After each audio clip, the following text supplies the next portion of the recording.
আবু বকর সিদ্দিক আয়েশা পিছনের মধ্যে বসে আছে। কোথায়? আমার নবী ডাক দিলেন, আবু বকর আয়, আবু বকর আয়। নবীর কাছে আয়েশা আবু বকর বসলো। এরকম ছোট একটা পোটলা বানায় আনছে। পোটলা চিনেন? প্যাকেট প্যাকেট বিরিয়ানির প্যাকেট আছে না? হ্যাঁ, ওটা তো ভালো বুঝো। ছোট একটা পোটলা বানায় নবীর দরবারে আসছে। আল্লাহর নবী ডাক দিয়া বলে, আবু বকর তুমি দূরে কেন, দূরে কেন? আবু বকর তুমি সামনে আস। সমস্ত সাহাবীরা তাকাইয়া রয়েছে।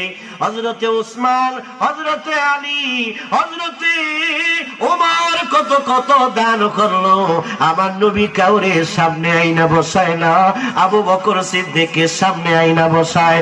অমনি করে আমার নবী ডাক দিয়া কয়, আবু বকর আমি নবীর জন্য তুমি কি আনছো রে? এইবার আবু বকর ডাক দিয়া কয়, নবী গো, আমি আবু বকরের ঘরে যত সম্পত্তি ছিল আমি কিছুই রাখি নাই, সব কিছু নবীর জন্য নিয়ে আসছি। সুবহানাল্লাহ, সব নবীর জন্য নিয়ে আসছি। সুবহানাল্লাহ, সুবহানাল্লাহ। আবু বকর সব নবীর কদমে দিয়া জিতছে নাকি হারছে?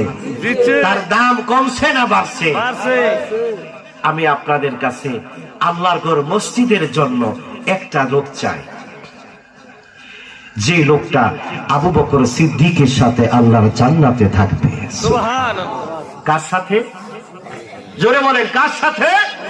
আবু বকর সিদ্দিকের সাথে আল্লাহ তাকে জান্নাত দিবে। একটা মানুষ চাই আল্লাহর ঘর মসজিদের জন্য, আল্লাহর ঘরের জন্য 50,000 টাকা দিবে। কয়টা হাজার টাকা? আল্লাহ 50 ওয়াক্ত নামাজ দিয়েছিলেন, কমায়া 5 ওয়াক্ত আসছে।